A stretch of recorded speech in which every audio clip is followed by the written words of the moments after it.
We originally were scheduled to interview comedian Hasan Minhaj on Friday, March 13th, 2020. Perhaps the date rings a bell. The president declared a national emergency that day, so we agreed to postpone and get together in a couple of weeks when COVID-19 had passed through. It turned out to be a couple of years. In the time since, Minhaj concluded his award-winning series Patriot Act, announced with his wife the birth of a second child, starred with Reese Witherspoon in The Morning Show, and most recently released a new Netflix special where, again, he uses comedy to take on people in power. Hasan and I got together in New York at long last for a Sunday Sit-Down. He goes, hey, man, relax. You're funny. Which is a telltale sign of someone being like, hey, man, you're not funny. A successful touring comedian who has worked for The Daily Show. I'm like, I am here to roast Prime Minister Justin Trudeau. And do you know what the guy said? Have a nice day. Headlined the White House Correspondents' Dinner. Donald Trump will be tweeting about how bad Nicki Minaj bombed at this dinner. And hosted a Peabody Award-winning series on Netflix. I have been compensated just as you are. Hasan Minhaj knows how to land a punchline. Yeah, it's not the same thing, Paula Deen. We first met him backstage at a live taping of that since-wrapped Netflix series, Patriot Act with Hasan Minhaj, in March of 2020, just hours before COVID-19 was declared a worldwide pandemic and our lives ground to a halt. Something happened that day. Something was going on in the world. I got a text from my publicist saying, hey, should we do this interview? I'm like, I don't know. Yeah, and then those emails went on and it said, let's do it in 2 weeks. Here we are 2.5 years later. Good things come to those who wait, I guess. I guess so. We finally met up for a long-delayed conversation here at the Cherry Lane Theater in New York City. Now, you're up on the wall of fame here. Yeah, there it is right there. That's the poster.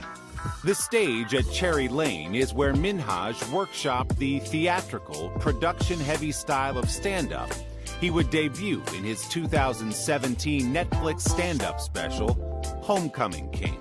My dad sits everybody down at the dinner table, and he's like, all right, Hasan, whatever you do not tell people you're Muslim, do not talk about politics. And I was like, all right, Dad, I'll just hide it, cool. And I was doing stand-up comedy for almost 12 years at that point, and, I was kind of hitting a wall in the clubs. And I started to see there were these storytellers that were starting to take their comedy into the theater space. And so I put up the capital to pay rent and put up a show here, and kind of the rest is history. Can I trust you, Brooklyn? In his new Netflix special, The King's Jester, Minhaj tackles fertility, fatherhood, and freedom of speech. For 4 years, my wife and I couldn't get pregnant.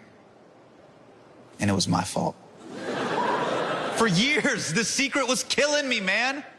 I've seen humor as a source of strength. If I can laugh at this deeply painful thing, I'm looking at it in its eye and being like, you can't hurt me anymore. And to me, my favorite comedians were able to not only make fun of others, but take the piss out of themselves and go, hey, I'm already going to beat you to the punchline. You can't hurt me.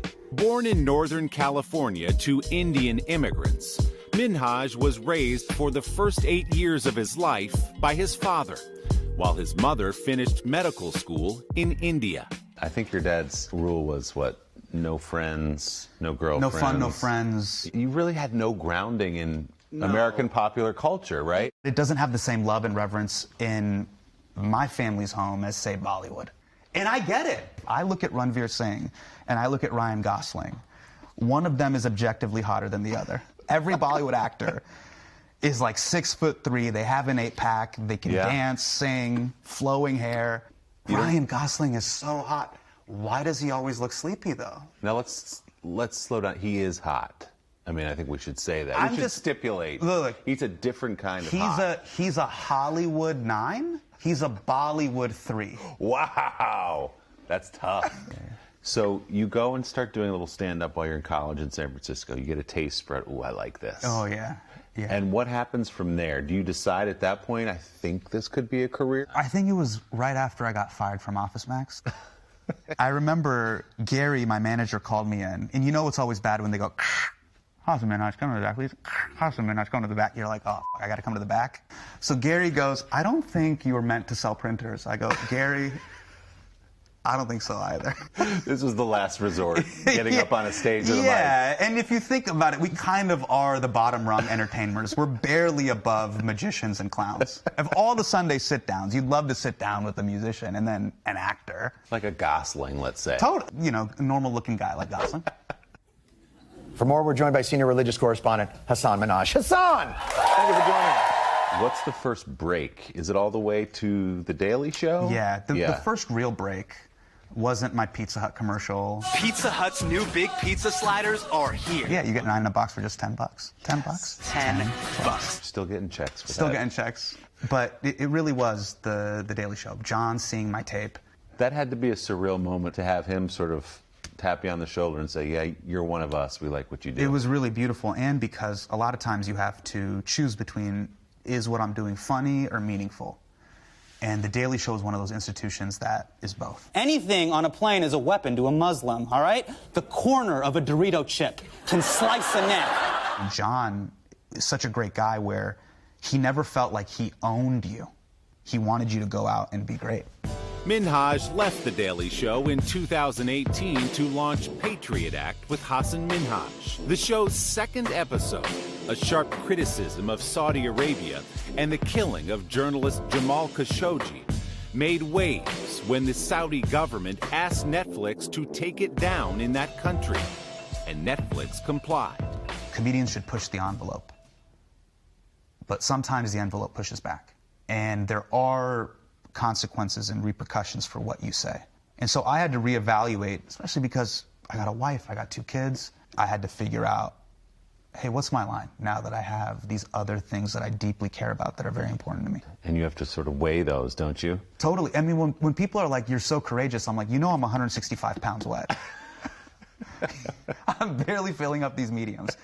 I'm not ready to die for these jokes. With Patriot Act's run finished and his latest special out, Minhaj is looking ahead with an open mind. Trevor Noah, he just announced he's leaving The Daily Show. Yes. It's such an interesting time. Are you setting me up right now? No. Yeah, you setting me up. I wouldn't do it. Because I've been getting the DMs. And I got some plans. Let's put it that way. Stay tuned. Hasan's new stand-up special, The King's Jester, is streaming now on Netflix. Our big thanks to the Cherry Lane Theater in New York's West Village for hosting our conversation. Don't forget to subscribe to the Sunday Sit-Down podcast to hear the full interview with Hasan Minhaj. You can find that on Apple Podcasts or wherever you get yours.